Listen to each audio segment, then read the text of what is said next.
siempre. La palabra de Dios es digna de que nosotros le pongamos atención al leerla. ¿Cuántos dicen amén? San Juan 13, del 1 en adelante. Dice así: antes de la fiesta de la Pascua, sabiendo Jesús que su hora había llegado para que pasase de este mundo al Padre, como había amado a los suyos que estaban en el mundo, los amó hasta el fin. Y cuando cenaban, como el diablo ya había puesto en el corazón de Judas Iscariote, hijo de Simón, que le entregase, sabiendo Jesús que el Padre le había dado todas las cosas en las manos y que había salido de Dios y a Dios iba, se levantó de la cena y se quitó su manto, y tomando una toalla se la ciñó. Luego puso agua en un lebrillo y comenzó a lavar los pies de los discípulos y a enjugarlos con la toalla con que estaba ceñido. Entonces vino a Simón Pedro, y Pedro le dijo: Señor, ¿tú me lavas los pies? Respondió Jesús y le dijo: lo que yo hago, tú no lo comprendes ahora, mas lo entenderás después. Pedro le dijo: no me lavarás los pies jamás. Jesús le respondió: si no te lavare, no tendrás parte conmigo.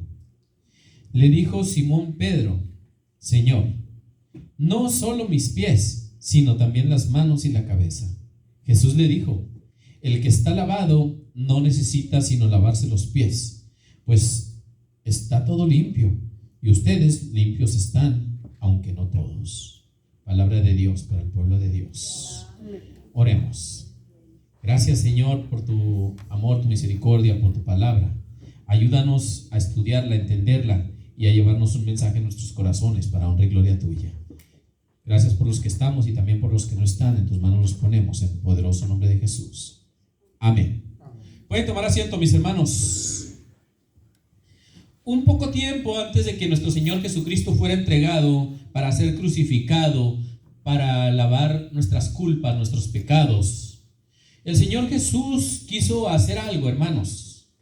Quiso llevar a cabo un acto que sabía que los discípulos, y no nada más los discípulos de aquel tiempo, sino de toda la era, sino de toda la historia en los cuales estamos tú y yo, tendríamos que aprender una lección. Y esa lección, hermanos, se llama humildad. El Señor Jesús sabía que ellos iban a tomar el control del evangelio, iban a tomar el control del trabajo que Él vino a hacer aquí. Vino a morir por nosotros para que todo aquel que cree no se pierda, mas tenga vida eterna. ¿Cuántos creen en eso? Entonces nos dejó a los discípulos para que hicieran más discípulos, como dijo nuestro hermano Carlos, y para que hicieran más y más y más, e hiciéramos ya en el tiempo contemporáneo más discípulos, y los que vienen en el futuro hagan más discípulos, hermanos, para Cristo. Ese es el trabajo que tenemos tú y yo, el principal trabajo que tenemos en el nombre del Señor. ¿Cuántos creen eso? Nuestro principal trabajo, hermanos, no es mantener una iglesia limpia, no es mantener una iglesia con alabanza, con un pastor, con adoración, con alabanza. Eso es muy importante, pero el principal trabajo que Dios dejó a sus discípulos es precisamente eso, hacer más discípulos. ¿Cuántos creen eso? Pero el Señor Jesús conoce el corazón humano, porque Él nos hizo. Y Él sabe que el corazón humano es muy susceptible o tiende mucho a llenarse de orgullo y de vanidad. Cuando nos está yendo bien, olvídate. Dice por ahí un dicho en México: el que nunca tiene y llega a tener, loco se quiere volver. ¿Cuántos creen eso? Y eso incluye, hermanos, en el ámbito espiritual. El Señor Jesús escogió puras personas del vulgo, puras personas del barrio, pura chusma, diría la Peña Florinda. No escogió, hermanos, a ningún ingeniero. no escogió a ningún arquitecto, a ningún abogado, no escogió a ningún rey, no escogió a un príncipe, no escogió a un presidente, no escogió a un político, escogió pescadores, escogió recaudadores de impuestos, escogió personas que no estaban preparadas como la sociedad espera, hermanos. Y de ellos hizo discípulos, de ellos hizo grandes apóstoles. Pero sabía el Señor que algo iban a necesitar, que algo iba a pasar. Porque dice por ahí otro dicho, ahora vengo muy dichoso. ¿Quieres conocer a alguien? Dale poder. ¿Cuántos conocían ese dicho? Yo como supervisor, hermanos, como manager en ya muchos años. Ya ahorita no soy manager, ahorita soy mi propio jefe. Yo solo me regaño, yo solo me doy mis propias cachetadas. Pero como manager yo aprendí ese concepto, ese dicho. ¿Quieres verdaderamente conocer a alguien? Dale poder. Cuando se le da poder a alguien, uno conoce realmente quién es esa persona. Si esa persona está centrada, esa persona va a saber soportar el poder y va a saber llevarlo a cabo con humildad. Pero si esa persona no está bien, si esa persona está orgullosa, si esa persona es vanidosa, hermanos, dale poder y se desata, se va como hilo de media. Y luego, ¿quién lo aguanta? El Señor Jesús sabía eso, que eso podía pasar con los suyos, con sus discípulos. Por eso antes de que fuera Él apresado, de que fuera Él llevado preso, de que fuera Él llevado a la cruz, el Señor les enseñó un concepto, el Señor les dio una lección, y también esa lección, hermanos, sería para nosotros, porque el Señor les dijo: lo que hago, tú no lo comprendes ahora, le dijo a Simón Pedro, pero lo vas a comprender más adelante, porque en ese momento todavía estaba Él con ellos. En ese momento el mandamás era ellos, y Él sigue siendo el mandamás, hermanos. Pero como dice otro dicho, ¿cómo te digo que ando bien dichoso? Dice que cuando el gato no está en la casa, los ratones hacen fiesta. ¿Cuántos creen eso? Y el Señor dijo: yo estoy pronto a irme, y mis discípulos se quedarán, y se quedarán empoderados de mí, se quedarán a mi cargo, se quedarán con mi poder y con toda la potestad que yo les he delegado. Entonces, cuando yo no esté, si yo no les enseño esto, estos van a hacer lo que ellos quieren. Por eso le dijo a Simón Pedro: ahorita no lo comprendes, Pedro, ahorita no lo comprendes, pero es necesario que lo hagas. Es necesario que yo haga esto contigo. Es necesario que yo haga lo que he propuesto hacer contigo. Y Pedro le decía: no, Señor, no. Pedro siempre era el que se las comía ardiendo. No, Señor, no, pues ¿qué pasó? ¿Cómo tú me vas a lavar los pies? Y el Señor le dijo: ahorita no entiendes, pero más adelante lo vas a entender, porque te vas a topar con el problema. Lo mismo nos dice a nosotros. Yo quiero darles una lección de humildad, nos dice el Señor. Y ahorita muchos no lo comprenden porque no lo necesitan, porque ahorita no lo están viviendo, porque ahorita no lo están llevando a cabo, porque ahorita todavía a lo mejor muchos han venido a Cristo apenas, o muchos no tienen un ministerio en desarrollo. Tal vez todos tenemos un ministerio, mis hermanos, pero tenerlo en desarrollo es harina de otro costal. ¿Cuántos creen que Dios nos dejó un ministerio a todos? Amén. A todos, hermanos. A todos, no nada más al pastor, no nada más a los evangelistas, no nada más a los cantantes, no nada más a los músicos, no nada más a los ujieres, no nada más a las personas que sirven en la iglesia, hermanos. Toda la persona que ha venido a Cristo pasa a ser su discípulo, y siendo su discípulo tiene un cargo, lo cual conocemos como un ministerio.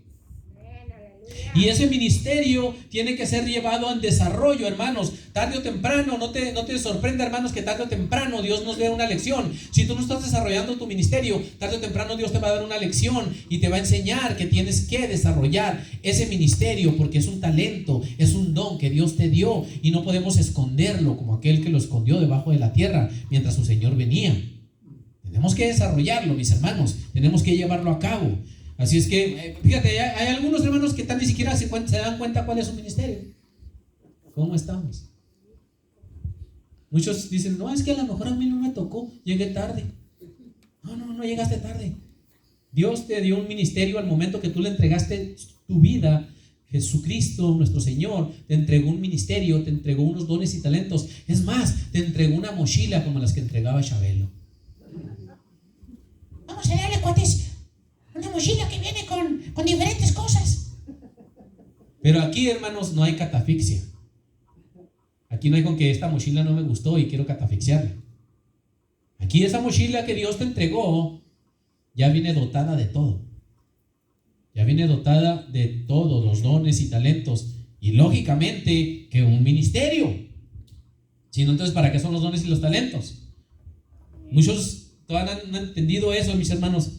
Muchos abrieron la mochila y buscaron dentro de la mochila, y lo primero que encontraron, hermanos, fueron los dones y talentos, y no vieron que decía ahí también ministerio. Y muchos usan los dones y los talentos no para un ministerio, sino para apantallar a los demás. Y eso no está bien. Dones y talentos tienen un porqué, tienen un sentido, hermanos. Son para llevar a cabo un ministerio. Lo voy a decir de una manera más llana, más llanera. Para llevar a cabo el trabajo que el Señor Jesús nos dejó como sus discípulos. ¿Cuántos dicen amén? Entonces el Señor quiso darles una lección de humildad, y eso es como se titula este mensaje: una lección de humildad. Con humildad, hermanos, experimentamos una nueva fase de nuestra vida, porque el ser humano carece de humildad. ¿Hay alguno que cree eso? Carecemos de humildad, hermanos, es algo muy difícil. ¿Sabes por qué? Porque vivimos en una sociedad que no se ha construido de 2, 3, 4, 100 años para acá. Se ha construido de 6,000 años para acá. Las sociedades, hermanos, se han construido y han sido basadas en muchas leyes que ha puesto el diablo y que hemos aceptado como buenas. Y esas leyes o esas costumbres nos han hecho entender, hermanos, que tú y yo, es más, hasta en las iglesias se oye ya: tú eres grande, tú todo lo puedes, tú haz lo que tú quieras, porque tú vas a hacer, tú vas a esto, tú, te dicen tú, cuando aquí el único que vale y el único que es grande se llama Jesucristo. Entonces eso del tú nos hace despertar, nos hace prender ese sentimiento, ese sentido, esa pasión de la carne llamada vanidad. ¿Qué dijo el hombre más sabio sobre la tierra después de nuestro Señor Jesucristo? Vanidad de vanidades, todo es vanidad. Dice: yo me asomé a la tierra, y eso me enseña que Dios le dio la oportunidad en visión de ver la tierra completa y de ver a la gente que habitábamos, o que habitaban más bien en aquel tiempo en la tierra. Y dijo Salomón: ¿y sabes qué vi? Pura vanidad. ¿Qué quiere decir vanidad, hermanos? Vano quiere decir seco. Vano quiere decir hueco. Vano quiere decir que no sirve. Y eso es lo que vio el salmista. Eso es lo que vio el rey. Eso es lo que vio el sabio Salomón, el predicador, como se le llama también en el libro de los Eclesiastés. Y dijo: y vi, y nomás encontré pura vanidad. Vanidad de vanidades, todo es vanidad. Y como el Señor Jesucristo, Él nos hizo, Él nos conoce, Él sabía lo que necesitaba su pueblo. Él sabía lo que necesitaba su nuevo pueblo llamado la iglesia. Y ese pueblo, hermanos, no se ha extinguido. Ese pueblo no se ha acabado. Ese pueblo sigue aquí, del cual somos parte tú y yo. ¿Hay alguno que puede decir amén? Jesús pasó de este mundo al Padre. ¿A dónde? Al Padre. No pasó a Él mismo, hermanos. Quiero resaltar esto, hermanos, para que usted entienda que Jesús y el Padre no son el mismo. Son uno, pero no el mismo. Mientras vivimos en el mundo, debemos dar a conocer el plan de Dios. ¿Cuál es el plan de Dios, hermanos? Que todos procedamos a arrepentimiento. Ese es el plan de Dios para la humanidad. Tenía un plan perfecto, pero lo hicieron a perder nuestros padres, nuestros ancestrales padres, Adán y Eva. Y lo hemos venido echando a perder también nosotros, hermanos. Pero Dios tiene un plan de redención, un plan de victoria, un plan nuevo, un plan que nos va a llevar a estar otra vez en comunión con Él, que de hecho ya lo estamos, pero que nos va a llevar un día a estar con Él por los siglos de los siglos. ¡Aleluya! Y mientras vivimos en este mundo, hermanos, debemos de dar a conocer ese plan. Pero debemos de estar aptos para dar a conocer ese plan. Una persona, hermanos, que no está entrenada, una persona que no se le dicen las leyes y se les recalcan hasta que las entienda, esa persona no está lista para llevar a cabo un trabajo, un juego, un plan. Y el Señor Jesús quería que sus discípulos estuvieran listos, al igual que quiere que tú y yo estemos en el día de hoy. Jesús amó a los suyos hasta el fin, dice Efesios 5:25. Él nos amó hasta el fin, nos amará hasta el fin y estaremos con Él por siempre jamás. Amén. Tendremos una experiencia similar a la de Enoc, Elías y la de nuestro Señor Jesucristo. ¿Cuál fue esa, hermanos? El arrebatamiento. Hay algunos que dicen por ahí que no va a haber arrebatamiento, que no existe eso, hermanos. Pero Dios siempre ha traído en el Antiguo Testamento ejemplos de lo que va a ser en el Nuevo. Y en el Antiguo Testamento Dios se llevó a algunos sin haber conocido muerte. Y la palabra dice, el apóstol Pablo, diciéndole a su discípulo, le dijo que en la trompeta final, hermanos, se vendrá el Señor Jesús en las nubes y que los que primero dice los que están dormidos en Cristo, y cuando dice los que están dormidos no dice que, no quiere decir, hermanos, que los que se murieron están junto con su alma ahí, sino está hablando de su cuerpo, los que están dormidos en el cuerpo, porque también seremos dotados de un nuevo cuerpo. Dice que primero los que durmieron en Cristo, los que dejaron su cuerpo en Cristo y que ahora están en su presencia, serán levantados primero. No ignoréis a los que han muerto, dice el apóstol Pablo. Y luego los que hayamos quedado vivos seremos tomados junto con el Señor en las nubes para reunirnos con Él. Nunca dice, hermanos, que seremos reunidos con Jesús aquí en la tierra. Dice que algunos que quedemos vivos, y yo espero, sinceramente, yo espero con muchas ganas que sea uno de esos. Uno de esos que queden vivos, porque la salvación, hermanos, ya está en nosotros. El dudar de nuestra salvación es como dudar de que si Jesús murió en la cruz o no, hermanos. No diga, yo espero ser uno de esos salvos. No. Si usted entregó su vida a Cristo, usted es uno de ellos. Ahorita el Señor Jesús les va a decir por qué y cómo aquí. Entonces, hermanos, así como Enoc, así como Elías y como nuestro Señor Jesús, un día seremos tomados en las nubes. ¡Aleluya! Es un ejemplo muy grande, mis hermanos. El diablo aprovecha el descuido del creyente para incitarlo al mal. ¿Cuántos creen eso? Amén. Y el Señor sabía eso. El Señor sabía que iba a dejar un grupo de discípulos, de apóstoles que eran humanos, y sabía que podrían caer en descuidos, y el diablo puede aprovechar eso. Cuando tú y yo nos descuidamos, el diablo aprovecha eso, mi hermano y mi hermana. Amén. Muchos dicen, no, el diablo ya no me puede hacer nada. Déjame te digo una cosa, el diablo todavía puede hacerte. Tu salvación no te la puede quitar porque el diablo no te la dio. La salvación pertenece al Señor. La salvación te la dio Él. Y dijo el Señor, lo que mi Padre me da en mi mano, nadie me lo arrebata. Nadie me lo quita. Pero una cosa sí, lo que te acabo de leer no quiere decir, aquí no estoy diciendo que te va a quitar nada. Aquí dice que se aprovecha. Aquí dice, este anda más débil que un hilo, y ahorita me voy a aprovechar de eso. Este no ha leído la palabra, este no ha orado, antes al contrario, este anda pero bien metido en la carnecua. Este anda más carnívoro que un león. Entonces, hermanos, nuestro enemigo tiene varios nombres. ¿Tú lo conoces?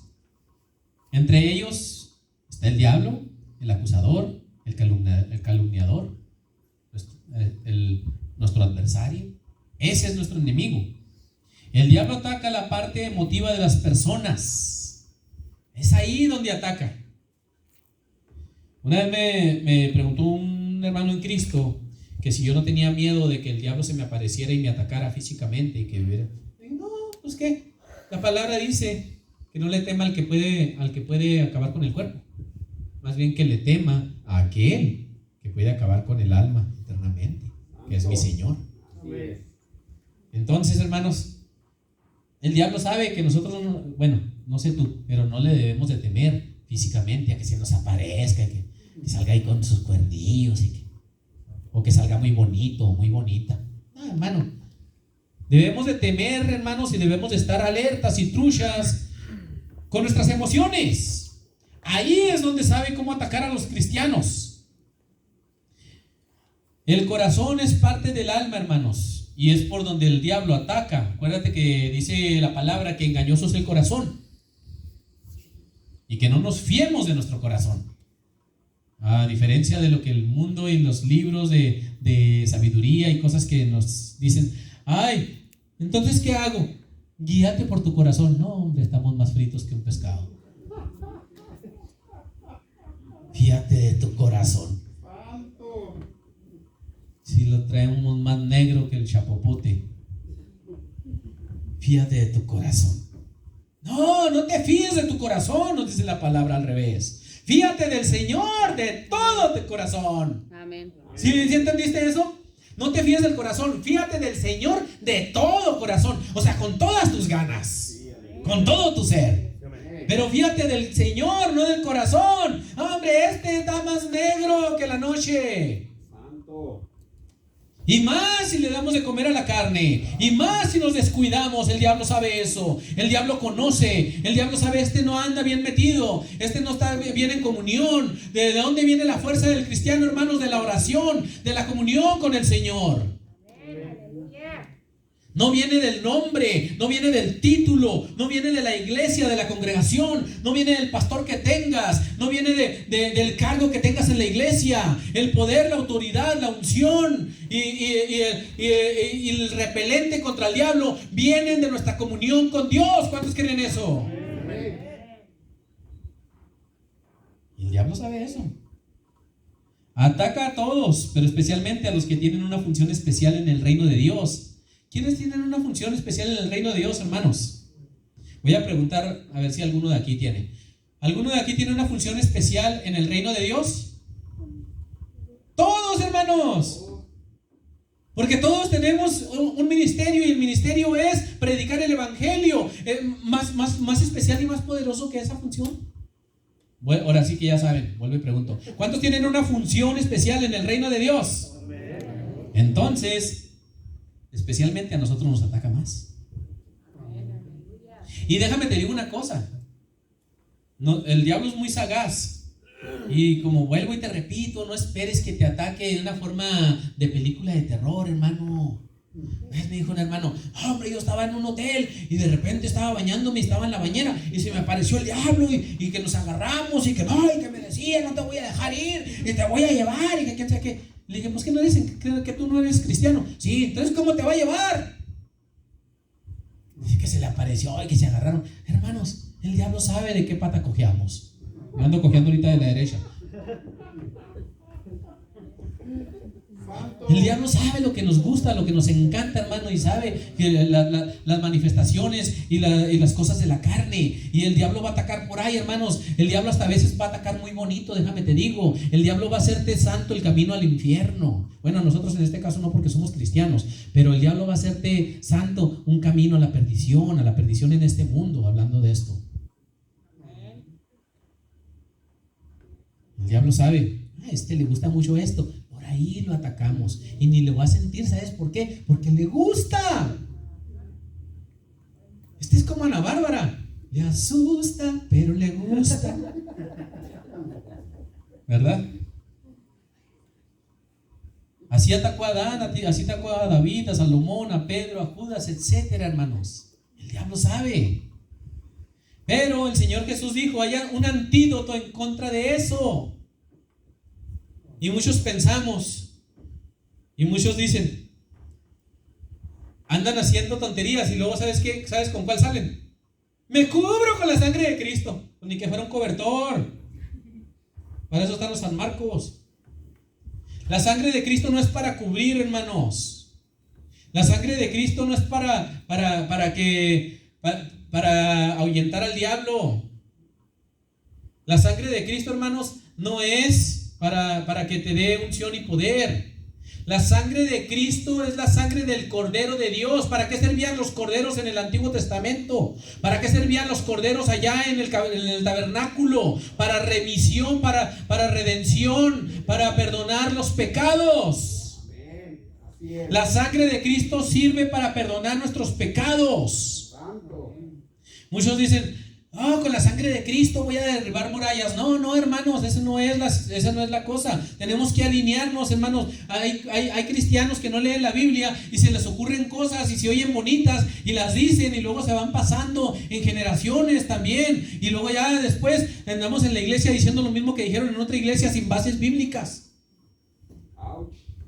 Cubro mi carro con la sangre de Cristo. ¿Qué tiene que hacer la sangre en un carro de Cristo, hermanos? Si la sangre de Cristo es la que nos libra de los pecados. ¿Qué tiene que ver con un carro? El carro no tiene pecados. Mejor vaya a Aros, no le cobran por ponerle a la computadora. Cubro mi casa con la sangre de Cristo. Cubro mis hijos con la sangre de Cristo. No, dígale a sus hijos que acepten a Cristo para que la sangre de Cristo los cubra del pecado. Amén. Así es, pastor. Predíquelo. Aleluya. Hay un antídoto y no es la sangre de Cristo, hermanos. El Señor ya sabía, porque estos ya estaban cubiertos con la sangre de Cristo. Aquellos que les estaba lavando los pies ya estaban cubiertos con la sangre de Cristo. Pero había un antídoto que ellos necesitarían para lo que los atacaría, que sería la vanidad. Hay un antídoto. El antídoto contra la vanidad se llama humildad. Santo. ¿Cómo se llama? Humildad. Aleluya. La humildad nace de la conciencia de lo que somos, hermanos. De ahí nace la humildad. Te está chiflando más que. De ahí nace la humildad, hermanos, de lo que somos, de la conciencia de lo que somos, tú y yo. ¿Cuántos sabemos lo que somos, hermanos? Somos hijos de Dios. Aleluya. Somos redimidos en Cristo. Santo. Somos más que vencedores. Amén. Hemos sido hechos reyes y sacerdotes para su reino. Aleluya. Somos su pueblo escogido, Amén. Santo. linaje santo, real sacerdocio, Gloria a Dios. hijos de Dios. Amén. De ahí debe nacer la humildad de conocer lo que somos. Pero es una espada de doble filo, como dice la Biblia. O es una línea muy delgada, hermanos, en la cual podemos cruzarnos al otro lado.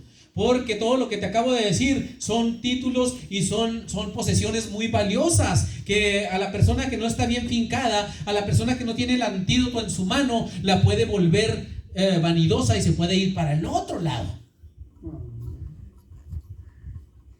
¿Por qué? Porque somos reyes. Soy rey. Mira nomás. Ahora sí, humíllense ante mí, porque soy rey. Soy hijo de Dios, no cualquiera. Incircuncisos. Soy sacerdote.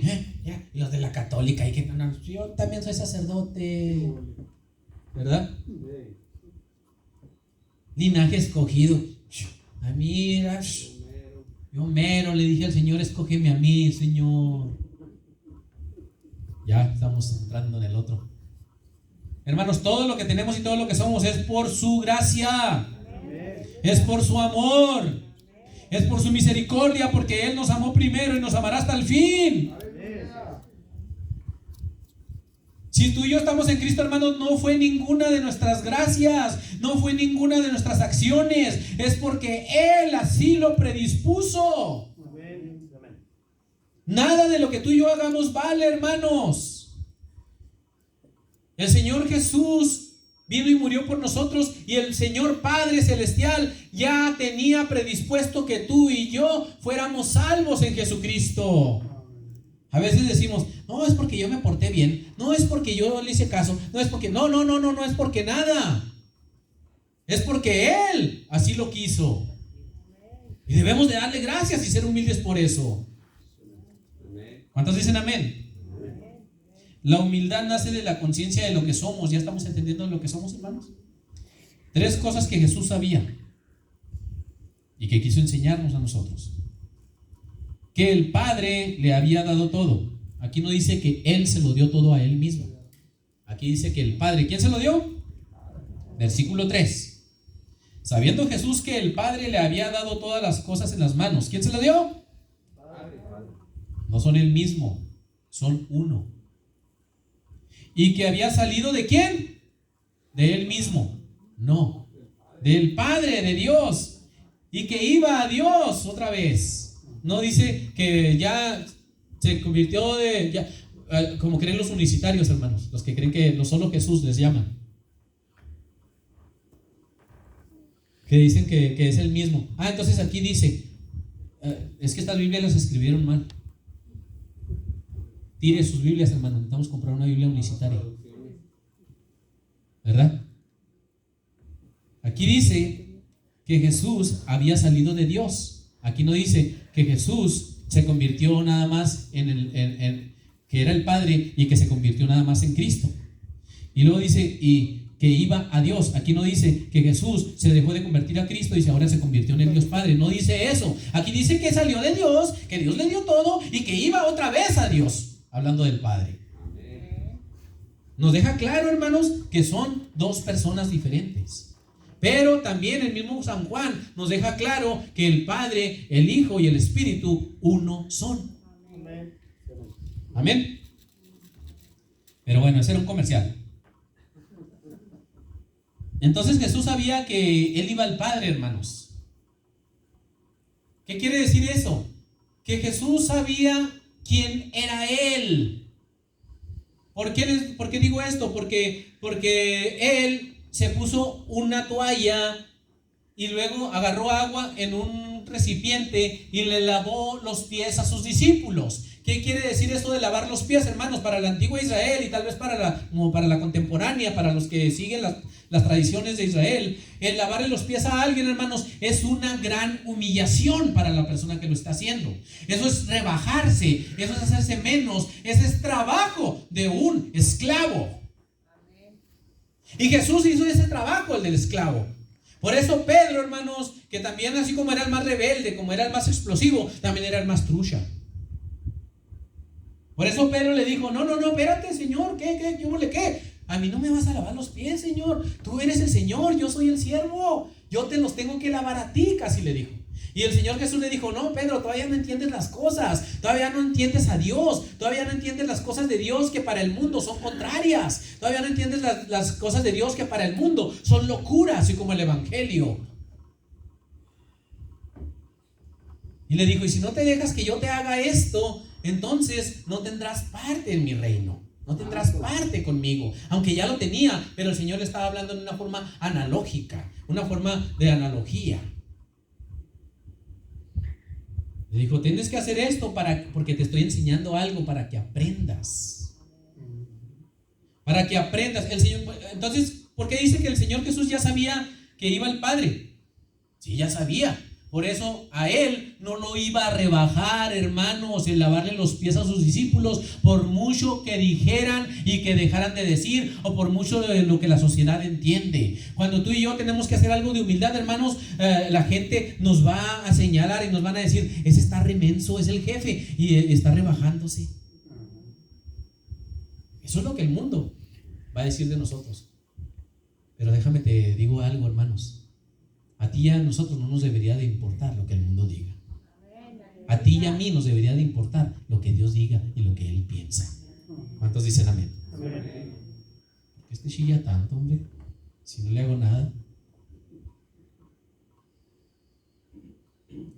Entonces, hermanos, le dijo que le lavaría los pies, sabiendo que Él iba al Padre y que Él iba a tomar una vez su posesión como Dios Hijo. Y también Jesús sabía, gracias hermano, que había salido de Dios, o sea que Él era la misma esencia del Dios Padre, diferente persona, pero la misma esencia, un mismo Dios, no tres dioses, como mucha gente dice. Es que ustedes creen en tres dioses. No, yo no creo en tres dioses, yo creo nomás en uno solo, Padre, Hijo y Espíritu Santo. Pero son tres personas, y eso no viene de los católicos, hermanos. Hay libros registrados antes de que el catolicismo catolicismo naciera en el 312 después de Cristo, fue hecho por Constantino. Hay libros, hermanos, hay escritos antiguos que en el 90 después de Cristo, que en el 100 y cacho después de Cristo, los cristianos adoraban al Dios Trino. Hay libros y pruebas, hermanos. Muchos dicen, es que no creemos en eso porque eso es de los católicos. No. Que los católicos hayan adoptado esa doctrina que ya se hacía de antes, eso no quiere decir que sea de los católicos.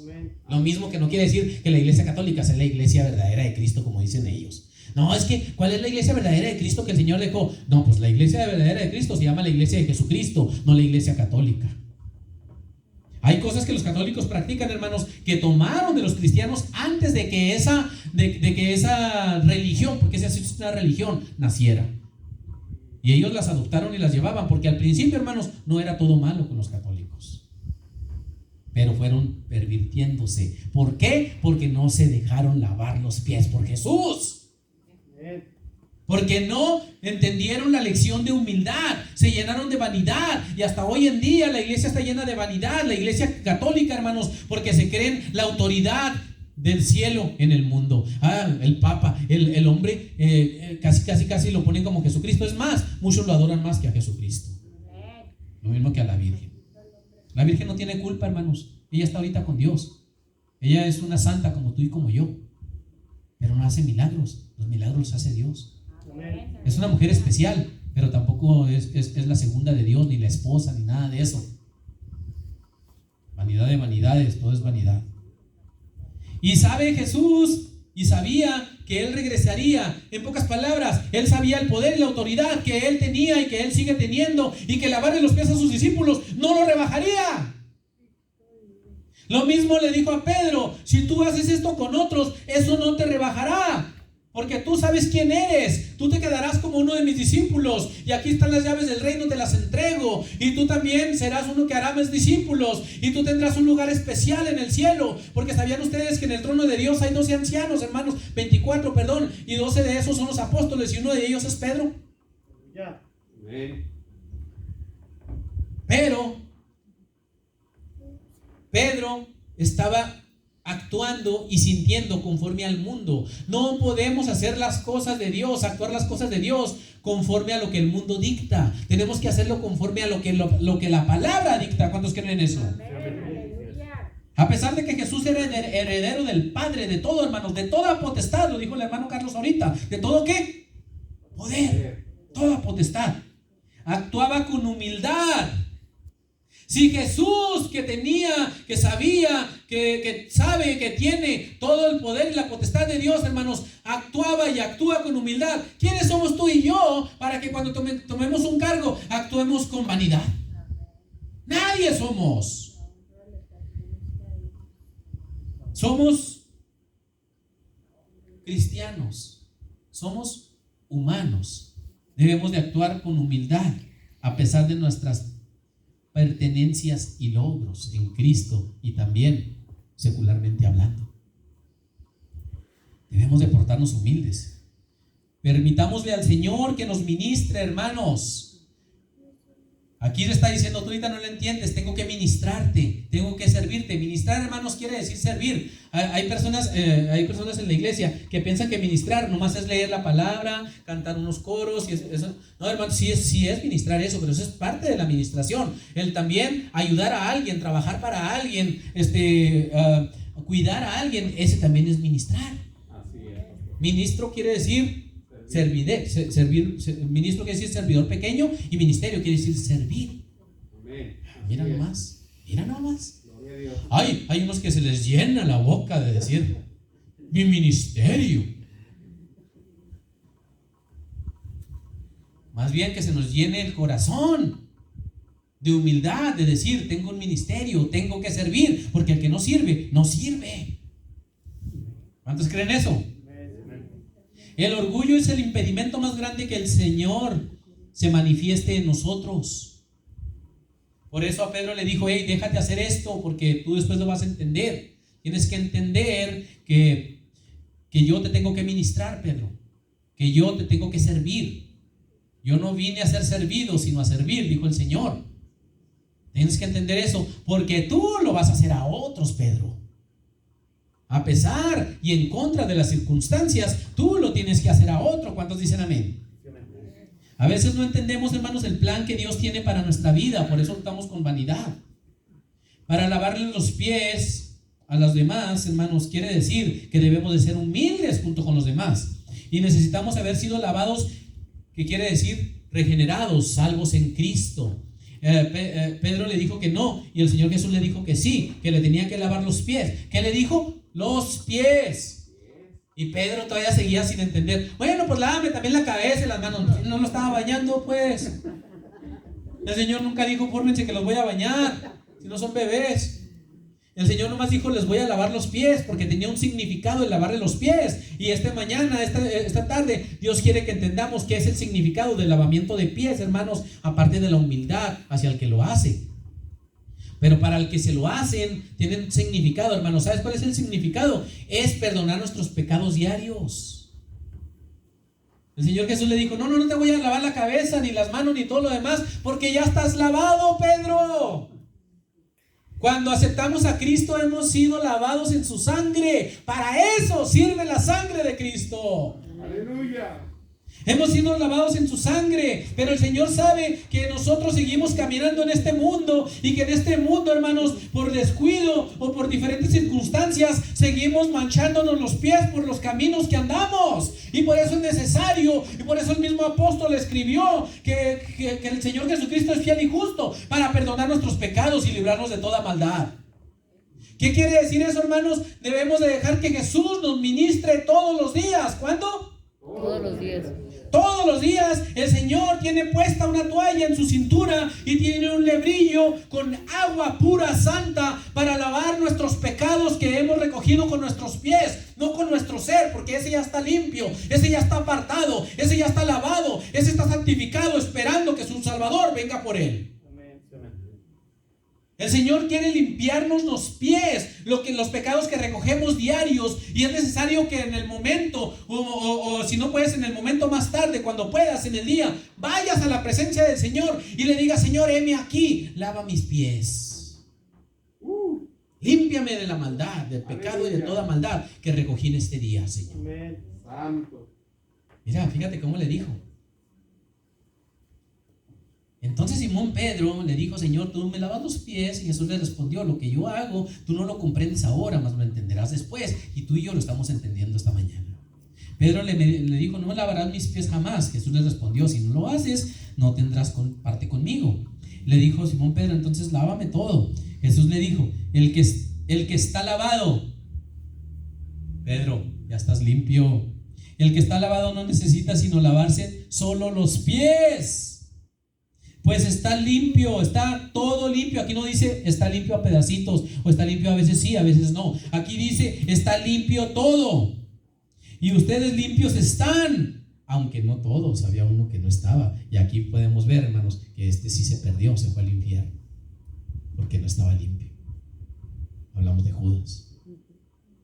Y el Señor Jesús le dice, nomás es necesario que se humillen ante mí y vengan, que les lave los pies todos los días, que sean perdonados nuestros pecados. No dijo, vayan y busquen un sacerdote y que él se los limpie. No, dijo, yo les limpiaré los pies. Los humildes de corazón, hermanos, debemos de aprender a confiar en Dios. ¿Cuántos dicen amén? Y los humildes de corazón deben de confiar en Dios y han eliminado las impurezas e imperfecciones que les separaban de Dios. Por eso cuando el Señor Jesús nos aceptó como su Salvador, nos hizo una vez más sus hijos y nos llevó otra vez a estar en comunión con Dios, que nos separaban de Dios. Debido a esta confianza, cuando atravesamos por las pruebas que se presentan en esta vida, pruebas, luchas, pecados, el humilde recibe las pruebas con fe y las vence, porque todos los días va a ser lavado de pies por el Señor Jesucristo. El que aprende a ser humilde vive la vida que Cristo le entregó con humildad, y vive una vida feliz y abundante. No rico, abundante. Tiene abundancia de todo, hermanos, en espíritu. No perdamos las bendiciones que Dios tiene, hermanos, reservadas para nosotros debido al orgullo. No dejemos que el orgullo nos gane. Cuando el orgullo nos está ganando, corramos a los pies del Maestro. Descansémonos, hermanos, y digámosle: Señor, yo sé que tú ya me limpiaste y que nomás espero que tú vengas por mí, pero me he ensuciado mis pies, Señor, y tú dijiste que es necesario que yo venga todos los días, todo momento, a que laves mis pies. Lávame, Señor, lávame en tu sangre, Salvador, lávame en tu agua, que es con el Espíritu Santo. Ya lavados con la sangre ya estamos, pero estamos lavados con el agua del Espíritu todos los días, los pies. Aprendamos hoy del Maestro, hermanos, a ser humildes. Y el Maestro lo quiso hacer él. Él podría haber agarrado a otro y decirle: lávale los pies. Pero no, él lo hizo él, para que los demás entendieran que si el Ser Supremo, el Dios Todopoderoso y Altísimo, el Dios Hijo, que lo tiene todo, que iba por todo y que volvía a todo, lavaba los pies, que era un acto de humillación para el mundo. Si él lo hacía, ¿por qué nosotros no lo podríamos hacer? Si Cristo lo hizo, ¿por qué yo no lo puedo hacer? Díselo a ti mismo. Cuando el orgullo llegue a ti, cuando el orgullo llegue a mí, digámonos: si el Rey Supremo, el Dios Todopoderoso lo hizo, ¿por qué yo no lo he de hacer? ¿Por qué me he de llenar yo de vanidad? ¿Y por qué yo voy a reclamar algo que no me pertenece? A mí no me pertenece el orgullo. A mí no me pertenece el poder y la autoridad. A mí no me pertenece el ser grande. A mí no me pertenece nada de lo que el mundo dice. Tú puedes ser, tú puedes esto. No, sí soy, pero no porque algo tenga, no porque nada me pertenece. Soy porque aquel que está en el cielo me amó primero. Amén. Amén. ¿Cuántos dicen amén? Su vida aquí en la tierra, hermanos, de nuestro Señor Jesucristo, fue un ejemplo que debemos de seguir. ¿Cuántos creen eso? Dejemos el orgullo, hermanos. Dejemos el odio, arrogancia, vanidad, y sigamos el ejemplo del Señor en todo momento. Recordemos que la humildad es el único antídoto que hace la diferencia en nuestra vida de orgullo. Amén. ¿Cuántos creen eso? Todos los que creen, les voy a invitar a que se pongan en sus pies.